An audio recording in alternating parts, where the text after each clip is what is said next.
On May 11, 1998, India conducted a powerful nuclear test. The world was shocked. In that silent desert, India's voice roared across the world. India made history. Behind that moment stood one man. But this man wasn't born in power. He didn't grow up with fame or privilege. He once sold newspapers. To support his family, he studied under streetlights. This is not just the story of a scientist or a president. This is the story of Dr. APJ Abdul Kalam, the missile man, the people's president, the boy who touched the sky. He was born on October 15, 1931, in Rameswaram, a small coastal town in southern India. His father was a boat owner, his mother a kind and spiritual woman. The family had no luxury, no wealth, but they had deep values and a strong heart. He grew up quietly, helping his father, selling newspapers, and studying under streetlights. Still, he topped every class. In the early 1950s, he studied physics at St. Joseph's College. But his heart was set on the skies. He dreamed of flying, of building planes, of touching the clouds.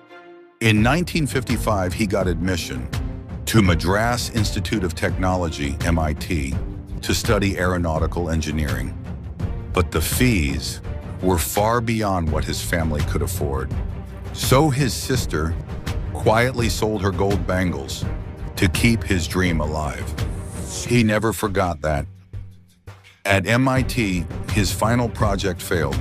His professor warned him, "Fix it in 3 days or leave."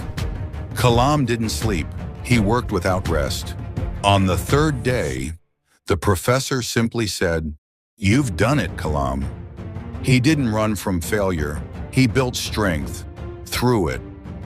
In 1958, he applied to the Indian Air Force. It was his dream to fly. But he was rejected, and it broke him. He sat in silence by the banks of the Ganga River in Rishikesh. A saint nearby told him, "Rejection is simply redirection." And Kalam stood up again. After the Air Force rejection in 1958, he joined DRDO, where he worked on military technologies, but his dreams were still waiting for wings. In 1969, recognizing his deep passion for rocketry, the government transferred him to ISRO, the Indian Space Research Organization. It was there that his dreams of space would finally take flight. At that time, there were no labs, no computers, no big buildings. Rocket parts were carried on bicycles. Satellites launched from church buildings. But Kalam never gave up. He just worked. In 1979, India was ready to launch its first satellite launch vehicle, SLV-3. Kalam was the mission director. The nation watched. But something went wrong. The rocket failed and fell into the Bay of Bengal. It was a public failure, and the media surrounded them.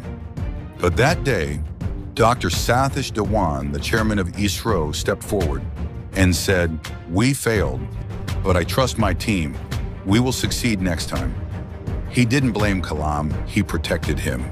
A year later, in 1980, SLV-3 lifted off successfully, placing the Rohini satellite into orbit.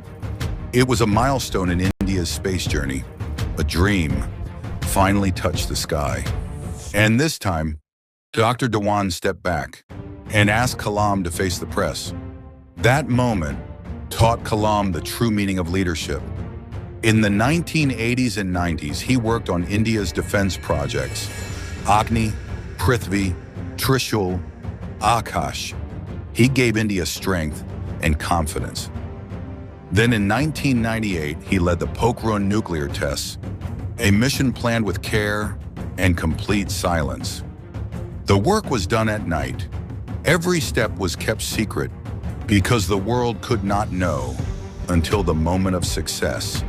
And on May 11, 1998, India conducted a successful nuclear test. The world was surprised.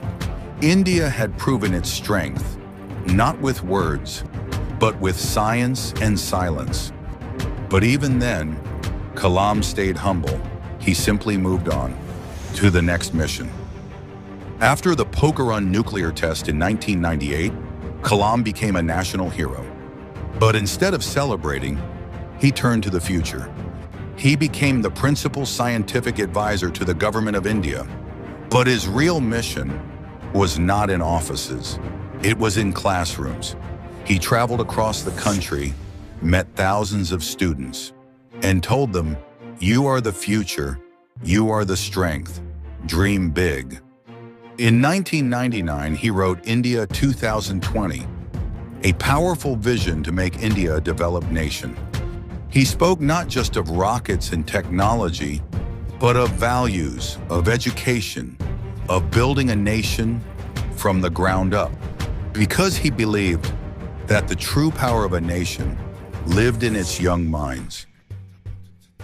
In 2002, India made him the 11th President of the Republic, not because of politics, but because of love. He met students, more than ministers, answered letters from children, spoke of dreams to every heart that listened. He once said, "Dream is not what you see in sleep. It is something that doesn't let you sleep." After his presidency ended in 2007, he didn't retire. He returned to classrooms, he spoke in colleges, wrote books, answered emails from students. One by one, he became India's teacher. On July 27, 2015, he was giving a lecture at IIM Shillong. He smiled, spoke of science and service. Then suddenly, he paused, placed a hand on his heart, and collapsed.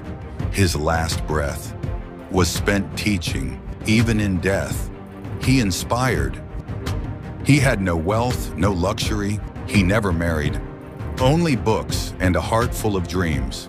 He once said, "I am not a handsome guy, but I can give my hand to someone who needs help, because beauty is in the heart."